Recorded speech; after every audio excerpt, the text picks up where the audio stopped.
మిత్రులారా, ఆనాడు బ్రిటిషర్స్ అధికారంలో ఉన్నప్పుడు 1931లో కులగణన జరిగింది. 1931లో కులగణన జరిగితే మళ్ళీ శ్రీమతి ఇందిరాగాంధీ గారు ఉన్నప్పుడు 1979లో బలహీన వర్గాలకు రిజర్వేషన్లు ఇవ్వాలి, వాళ్ళని ఆదుకోవాలని మండల్ కమిషన్ని ఆ రోజు కాంగ్రెస్ పార్టీ ఇందిరమ్మ రాజ్యంలో మన వాళ్ళు నిర్ణయం తీసుకున్నారు. మండల్ కమిషన్ దాదాపుగా 1990 నివేదిక వెలికి తీసుకొచ్చి ఆనాడు మొత్తం బీసీలు 52%, ఇంక్లూడింగ్ ముస్లిం మైనారిటీలు కూడా బీసీలలో ఉన్నారు, వాళ్ళకి 27% రిజర్వేషన్లు ఇవ్వాలి అని మండల్ కమిషన్ రికమెండ్ చేస్తే 27% రిజర్వేషన్ అమలు చేసింది కాంగ్రెస్ పార్టీ. బలహీన వర్గాలకు అండగా నిలబడ్డది కాంగ్రెస్ పార్టీ. అదేవిధంగా 2011లో సోనియా గాంధీ గారి నాయకత్వంలో దేశం మొత్తంలో కులగణను చేసిండ్రు. ఆ నివేదిక ఇచ్చే లోపల 2014లో ప్రభుత్వం మారింది. నరేంద్ర మోడీ గారు ప్రధానమంత్రి అయినరు. వారు ప్రధానమంత్రిగా బాధ్యతలు చేపట్టిన తర్వాత 2011లో కాంగ్రెస్ పార్టీ సోనియా గాంధీ గారి నాయకత్వంలో నిర్వహించిన కులగణన సర్వేను ఈరోజు తొక్కి పెట్టిండ్రు, వాళ్ళు కనిపించకుండా చేసిండ్రు.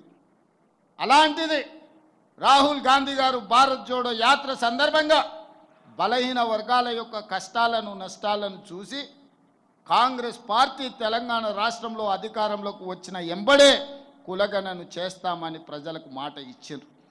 బలహీన వర్గాలు గాంధీ కుటుంబాన్ని నమ్మిండ్రు.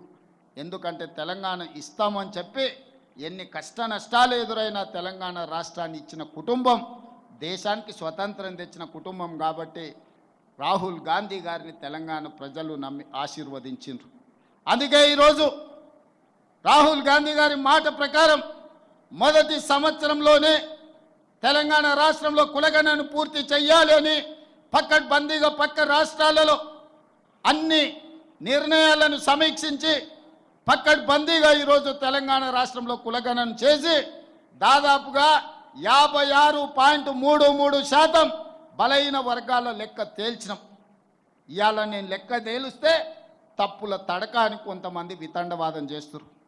వాళ్ళు నేను 60 రోజులు కష్టపడి 103,000 మంది ప్రభుత్వ ఉద్యోగులను 37,000 మంది కంప్యూటర్ డేటా ఎంట్రీ ఆపరేటర్లను పెట్టి దాదాపుగా 1,50,000 సిబ్బంది ఐఏఎస్లను, అదేవిధంగా కలెక్టర్లను, జాయింట్ కలెక్టర్లను, మండల స్థాయి గ్రామ స్థాయి వరకు 94,500 ఎన్యుమరేటర్లను లెక్కబెట్టి ప్రతి వాడు 150 ఇండ్లు, ప్రతిరోజు 10 ఇండ్లలోనే లెక్క తేల్చండి, ఎక్కువ రాసుకొస్తే తప్పులు రాసుకొస్తారని చెప్పి ప్రతి ఇంటికి పంచి పక్కడ్బందీగా లెక్కలు చేసి ఆ ఇంటి యజమాని సంతకం తీసుకొని ఈరోజు లెక్కలు తీసినాం.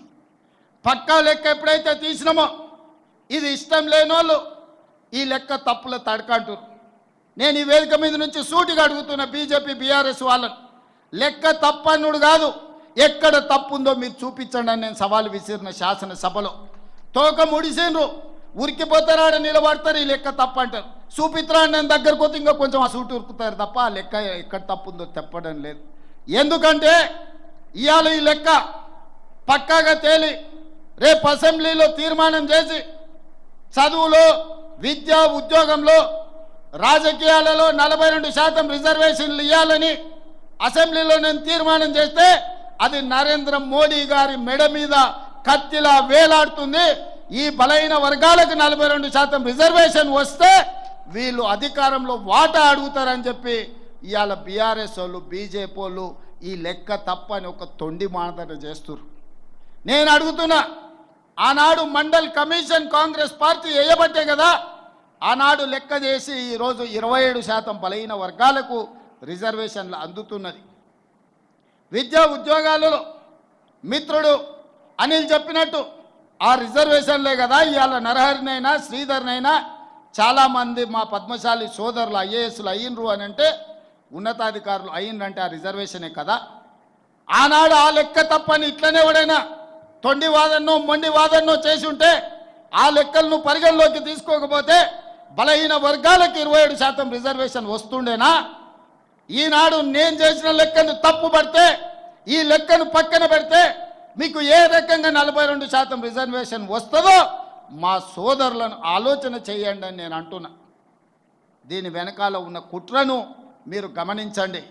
ఇవాళ నేను చేసిన లెక్క సరిగ్గా అని తేలి 42% రిజర్వేషన్లు పెంచి విద్యా ఉద్యోగ ఉపాధి రాజకీయాలలో మీ చైతన్యం పెరిగి మీ అవకాశాలు వస్తే రేపు మన పరిపాలన మన నిర్ణయాలు మనమే తీసుకుంటే బలహీన వర్గాలకు హక్కు వస్తుంది. వాళ్ళ హక్కులను కాలరాయాలి, వాళ్ళ గొంతును నులిమేయాలని ఈరోజు కుట్ర జరుగుతుంది. సోదరులారా, మీరు ఆలోచన చేయండి. ఈరోజు ఈ లెక్క తప్పు చేస్తే నాకేమైనా లాభం వస్తుందా? చంద్రశేఖరరావు గారు సమగ్ర కుటుంబ సర్వేలో తేల్చిన లెక్క 51%. కానీ మీ సోదరుడు రేవంత్ అన్న చేసిన సామాజిక ఆర్థిక రాజకీయ విద్యా ఉద్యోగ కులగణన సర్వేలో 56.33% లెక్క తేల్చి దాదాపుగా 6% పెంచి నేను లెక్క చూపించిన. చంద్రశేఖరరావు గారు ఉన్నత కులాలది 21% అని లెక్క తేలిస్తే నేను పెట్టిన లెక్కలలో 15.28% అని లెక్క తేలింది. ఈ రకంగా పక్కా లెక్క నేను తేలిస్తే ఈరోజు ఆ లెక్కను తప్పంటుండ్రు. ఒకవేళ ఈ లెక్కన పక్కన పెడితే మీకు 42% రిజర్వేషన్ ఎట్లొస్తుందో మీరు చెప్పండి అని నేను మిమ్మల్ని అడుగుతున్నా. మిమ్మల్ని సూచన చేయమని అడుగుతున్నా. వేదిక మీద ఉన్న పెద్దల్ని ఆలోచన చేయమని అడుగుతున్నా. చదువుకున్న వాళ్ళని విశ్లేషించమని నేను అడుగుతున్నా. ఇవాళ ఈ లెక్క తప్పని పక్కన పెడితే మీకు శాశ్వతంగా రిజర్వేషన్లు పెరగవు. ఇది ఒక కుట్ర. ఇవాళ తెలంగాణ రాష్ట్రం ఒక మోడల్గా దేశం మొత్తం మీద రాహుల్ గాంధీ గారు తీసుకొని ఈరోజు ప్రయాణం మొదలుపెట్టారు. మన బీహార్లో చెప్పిండు, నిన్న గుజరాత్లో చెప్పిండు, మేము తెలంగాణలో లెక్క తేల్చినట్టు దేశం మొత్తం మీద కులగణన చేస్తాం, బలహీన వర్గాల రిజర్వేషన్లు పెంచుతాం, 50% నిబంధన ఏదైతుందో నిబంధనను తొలగిస్తాం, చట్ట ప్రకారం సుప్రీంకోర్టు ఆమోదంతో బలహీన వర్గాలకు 42% రిజర్వేషన్ ఇస్తా అని రాహుల్ గాంధీ గారు చెప్తున్నారు. దానికి మొట్టమొదటి పునాది రాయి ఈరోజు తెలంగాణలో పడ్డది. దీని ఆదిలోనే, దీని పురిటిలోనే గొంతు నొక్కాలని కొంతమంది కుట్ర చేస్తుండ్రు. కుట్రదారులను తిప్పుకొట్టండి సోదరులారా. మీ శక్తిని మీ యుక్తిని ప్రదర్శించండి, నాకు అండగా నిలబడండి. నేను చేసి చూపిస్తా. 42% రిజర్వేషన్లు సాధించి మీ అభ్యున్నతి కోసం పాటుపడతా. అదే కాదు, ఈరోజు పద్మశాలీలు ఇక్కడనే కాదు, మహారాష్ట్ర ఎన్నికలలో నన్ను ప్రచారానికి పిలిచిండ్రు, సోలాపూర్ పిలిచిండ్రు. నాకు అర్థం కాలేదు, సోలాపూర్లో నాకేమున్నది, నన్నెందుకు పిలుస్తారని. ఆడికి పోతే మా పద్మశాలి సోదరులు మార్కండే భవన్కు తీసుకెళ్ళిండ్రు. అక్కడ ఎవరు గెలవాలన్నా మా సోదరులే. ఈరోజు సోలాపూర్లో ఎవరు ఎమ్మెల్యే ఎంపీ గెలవాలంటే మా పద్మశాలి సోదరులు ఇక్కడి నుంచి వలసపోయిన వాళ్ళు, మా జగిత్యాల కరీంనగర్ సిరిసిల్ల ప్రాంతాలకు సంబంధించిన సోదరులు అక్కడ ఉన్నారు.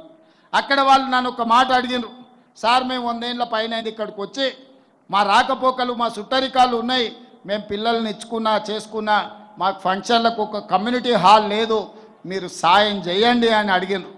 కానీ వాళ్ళు మళ్ళీ నా దగ్గరికి రాలే, రమ్మని చెప్పిన. ఈరోజు వేదిక మీద నుంచి ఆ సోలాపూర్లో మార్కండే భవనం నిర్మించుకోవడానికి ₹1 కోటి తెలంగాణ ప్రభుత్వం నిధులను కేటాయిస్తుంది. సోలాపూర్లో కూడా మన ఆత్మగౌరవం నిలబెట్టే మార్కండే భవనాన్ని మనం నిర్మించుకుందామని చెప్పి నేను వేదిక మీద నుంచి ప్రకటన చేస్తున్నా. ఎందుకంటే ప్రణతి షిండే ఒకప్పుడు మన గవర్నర్గా కేంద్ర హోంశాఖ మంత్రిగా పనిచేసిన సుశీల్ కుమార్ షిండే గారు, వారి కూతురు ఈరోజు ఎంపీ అక్కడి నుంచి, వారు కూడా నన్ను అడిగినరు, తప్పకుండా అక్కడ ₹1 కోటి ఇచ్చి మార్కండే భవనాన్ని నిర్మిద్దామని తెలియజేస్తున్నా. ఇదే కాదు, శివసేన ఉద్ధవ్ ఠాక్రే కొడుకు ఆదిత్య ఠాక్రే ముంబై వర్లీ నన్ను ప్రచారానికి పిలిచిండు. ముంబైలో మనకేముందయా పోవడానికని నేను అనుకున్నా. అక్కడికి పోగానే మన పద్మశాలి సోదరులు వచ్చిండ్రు. అక్కడ కూడా మార్కండే భవనం ఉంది, మార్కండే మందిరం ఉంది. మా పద్మశాలి సోదరులు నేను అడిగితే ఇక్కడ నన్ను ఎప్పుడు గెలిపించేది మీ తెలంగాణ పద్మశాలి సోదరులే, అందుకే నిన్ను ఎన్నికల ప్రచారానికి పిలిచినామని చెప్పి ఉద్ధవ్ ఠాక్రే పుత్రుడు ఆదిత్య ఠాక్రే చెప్పడం జరిగింది. ఇవాళ సోలాపూర్ అయినా, భివాండి అయినా, సూరత్ అయినా, వర్లీ అయినా, ఇవాళ సిరిసిల్ల అయినా మా సోదరులు అనుకుంటేనే ప్రజాప్రతినిధులుగా అయ్యే శక్తి మీ దగ్గర ఉన్నది. మీ శక్తి కూడగట్టుకోండి, రాజకీయ అవకాశాలను అందిపుచ్చుకోండి. వాటిని అందించే బాధ్యత కాంగ్రెస్ పార్టీ తీసుకుంటుంది.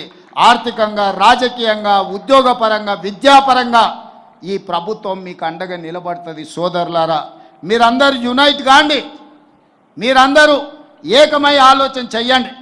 మీ మేధావులతో ఒక కమిటీ వేసుకోండి. మీ పిల్లల చదువుల కోసం, వాళ్ళ ఉద్యోగాల కోసం, మన కుల వృత్తి కోసం, మన చేతి వృత్తుల కోసం ఏ రకమైన నైపుణ్యాన్ని పెంపొందించాలి, ఏ రకంగా స్కిల్స్ని మనం నేర్పించాలి, ఏ రకంగా వాళ్లకు ఉజ్వల భవిష్యత్తును అందించాలనో మీరు ప్రణాళికలు సిద్ధం చేసుకోండి. మీ సామాజిక వర్గంలో ఉన్న ఐఏఎస్లను చదువుకున్న వాళ్ళని అడగండి, వాళ్ళ ఆలోచన తీసుకోండి. ఆ ప్రతిపాదనలు రాష్ట్ర ప్రభుత్వానికి తీసుకురండి. ఖచ్చితంగా మీకోసం నిధులు కేటాయించి మీకోసం విధానపరమైన నిర్ణయాలు తీసుకోవడానికి రాష్ట్ర ప్రభుత్వం సిద్ధంగా ఉన్నది. నేనున్నప్పుడు మీరు ఈ పనులు చేయించుకోకపోతే మీకు జీవితంలో మళ్ళీ ఎవ్వరు కూడా మిమ్మల్ని ఆదరించరు. మీరు సమయాన్ని వృధా చేసుకోకుండా మీరు ఖచ్చితంగా పట్టుదలతోనే ముందుకు నడవండి. మీ ఆత్మగౌరవాన్ని నిలబెట్టి మీ అభివృద్ధి కోసం పనిచేసే బాధ్యత మీ సోదరుడిగా నేను తీసుకుంటా. రాజకీయాలలో కానీ, ఉద్యోగ ఉపాధిలో కానీ మీకు అండగా నిలబడతా సోదరులారా.